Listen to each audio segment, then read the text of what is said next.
Okay, the last element that we're going to add to create our album covers is text. Um, Obviously, album cover have a title. More than likely have the title. More than likely have the name of the artist on the front as well. Might have a logo, other elements, but we're just going to stick to those two elements: a name for the album and an artist. So the first thing you need to do is decide on the name for the album, which can be difficult. Um, you could use one that already exists, or you could make one up. Completely up to you. Be as creative as you want.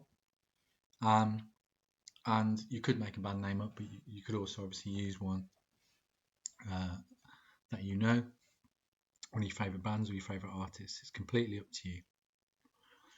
What I would recommend is that you keep it relatively short. I've actually gone for quite a long 3-worded band name, Manic Street Preachers, but I've kept it quite short for the title Home. Could be something relevant uh, to your life at the moment. It could be um, it could be whatever you want to use. I'm going to put some constraints on this part of the tutorial as well. What I would like you to do is only use one of 4. Well, you can use more than one of them if you want to, but I would stick to one for your first 8 images, and then for any subsequent ones, maybe try a different typeface. We're going to use sans serif fonts. We're going to keep it quite modern, quite up to date. We're not going to use serif fonts, and I'm going to give you a choice of 4. Gill Sans MT is the first one. Helvetica is the second one, probably the most common typeface used. Century Gothic, you can see the form of the words slightly different, slightly thinner, and the fourth one is Beatnik, SF. You could do lowercase or uppercase. It's completely up to you. I've decided to go all uppercase. So make a choice of one of those 4 fonts, one of those 4 typefaces. To keep it nice and simple, we'll work within those constraints that I'm giving you. Okay, so let's start. So you can see in these examples here, I've placed the text in various positions. I'll talk a little bit more about that in a minute as I do that, depending on the composition so far. So let's have a go. So I'm going to zoom in, click on my image there, and I'm going to zoom in. If you click on the image and zoom in, you should zoom into that image. There we go. So you're going to go to Insert, Text Box. We're going to draw ourselves a text box. Capital letters on, and caps lock is on. You could experiment to begin with and determine whether you want it to be all uppercase and lowercase, or all lowercase. It's completely up to you. We're going to highlight the text, and then we're going to change. We can either do it up here in the menu here, or obviously you can see, but when you highlight the text, a little menu appears here. I'm going to change the text to white. You can use other colors. For this one, I'm going to use white. I might use grey. Let's see what the grey looks like. A light grey. Yeah, okay, I'm going to use a light grey. Yeah, and I'm going to go uppercase and lowercase. Now I've got my title, so I'm going to copy and paste that. I'm not going to type it out again, and then I'm going to highlight that, and then I'm going to type in my band, which is quite long. Because my band name's quite long, I'm actually going to make that a little bit smaller. So I usually use the A's. I'll move that up and down. You can stretch the box out as well. You can see. Okay, we can change the size of the text. We can change the position in a little while. So first of all, if this was an album, an LP, a physical, actually real album in a shop, then they're usually stacked up, and you usually have to kind of flick through them. So most of the time, the name of the album, the band, is usually at the top, so that when you're flicking through, you can actually see it. If this is down here, and the title, there's a danger that you might not be able to tell what it is. So usually, the title and the name of the band is at the top, but not always. And obviously, buying habits have changed, and not many LPs are actually, sales are on the rise, but most music is consumed digitally these days. So don't worry too much about that. Okay, so I'm going to start to play around with my text. I'm actually going to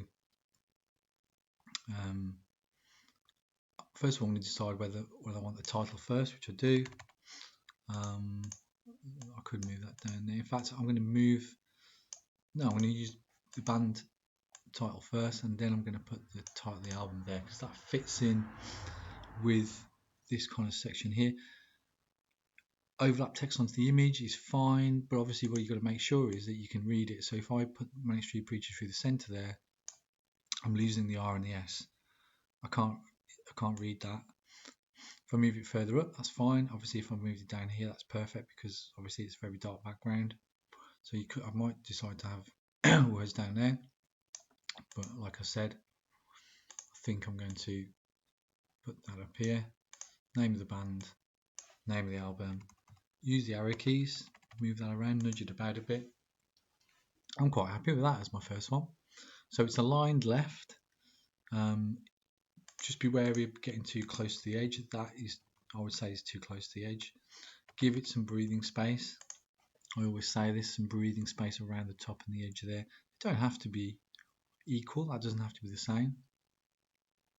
But spend a bit more time than I have. So play around with the position by using the arrow keys. Move it around.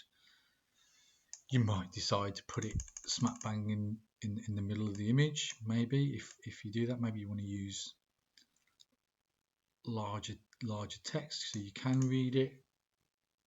Look at the relationship between the text. I would say if that was going to be centered, then this text would probably be centered as well.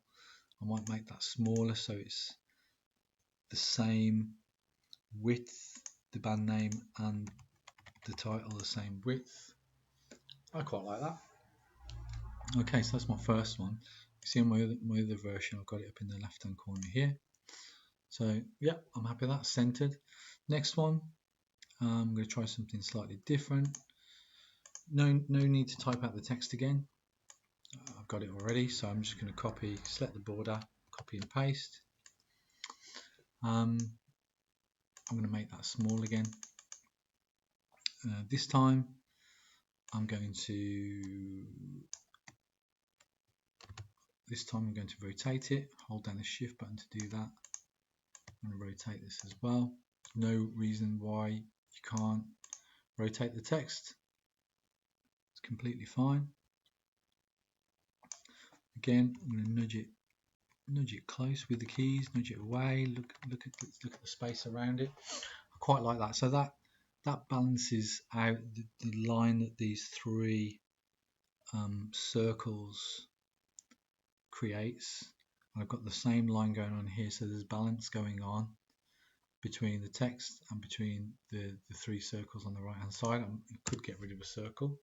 No, I'll keep that circle. On this one, I don't think the grey works, so I'm going to go white. Actually, I quite like the fact that that's white and the Manic Street Preacher is grey. Yep, happy with that. So next one. Again, it's looking at the elements that are already there. This time I've got that triangle. So you can see on this one I've used. I'll show you how to do that.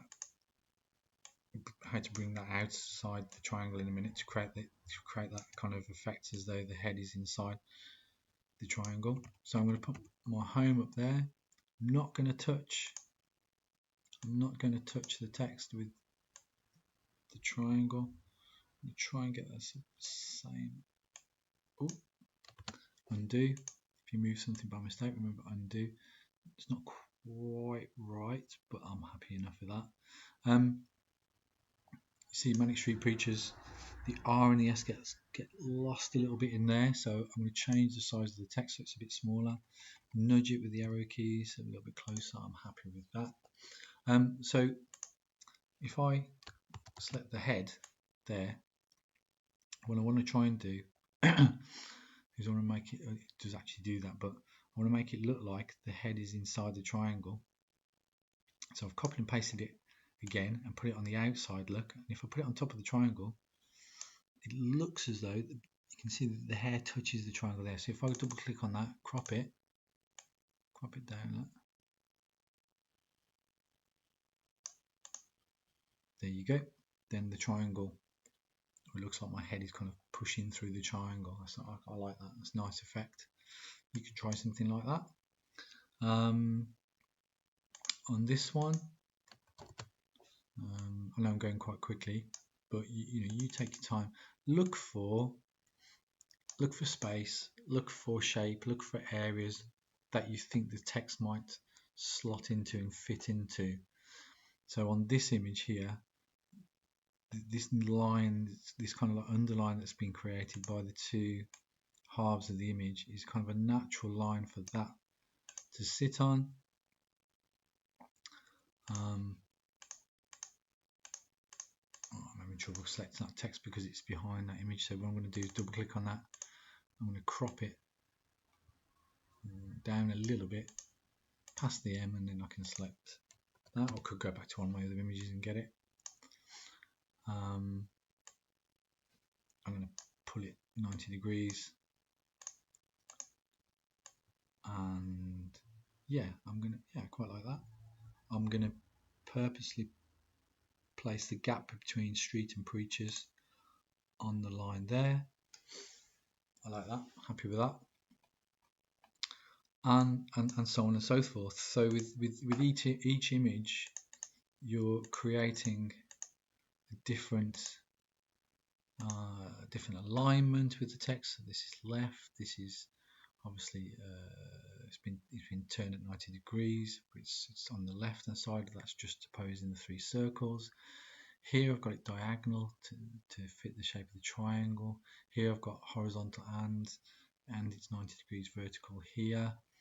On these ones down here, this is a bit more simple, but the word home is quite large, and that kind of fits and sits into that half of the image, and my Manic Street Preacher sits on the right hand half.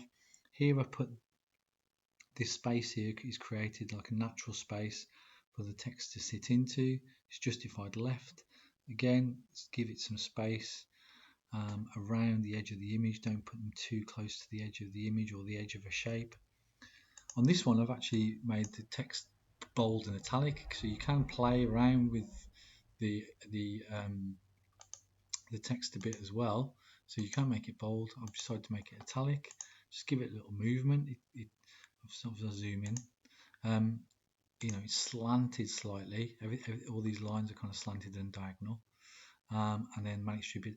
On this one, you can see I've highlighted Manic Street and I've changed that colour to blue, and I've left the preachers as white, and that creates that natural. I might actually put a space there between them because the T touches the orange. If I just push it out slightly, you can see that the space is created there for it and just reads a little bit better. Okay, and the last one here, what all I've done is I've put a space after each letter, so or enter. I've entered after each letter, enter, to push the text to the next line, and I'm just following the kind of vertical of the horizontal line there. Manic Street Preachers at the bottom in the center. There you go. So really experiment, really play. That's all it is. We're just playing around, and you should end up with something that looks like this. You don't need the text at the top. After you've done 8, maybe go back and choose another image and do another 8. Choose another image, do another 8, and 16, 24 images. Keep going and pushing it, and you've got lots and lots of options. We'll then create our final image probably using Adobe Photoshop. I'll show you how to do that in another tutorial. But what you're aiming for are these kind of little thumbnails that you'll be able to put into your sketchbook, and it shows how you've used shape, it shows how you use text, how you've used composition, how you've used color, how you've used effects, how you've manipulated images, how you've developed them. And what I would do is at each stage copy and paste the slide, so you should end up with this story. So you've got your original image, you've got color manipulations, and you've got the corrections and the artistic effects. If you then copy and paste the slide, then you add the shapes and the motifs and the line, copy and paste the slide, then you play around with the text, and that's what you should end up with. So you should end up with 4 or 5 slides telling that story. Don't just end up with one finished slide, because obviously you want to show the process and put this in your sketchbook at the end of that process. There you go. Have fun with it, explore, push the boundaries, really kind of try and really create some really interesting designs for your album covers. Okay, good luck.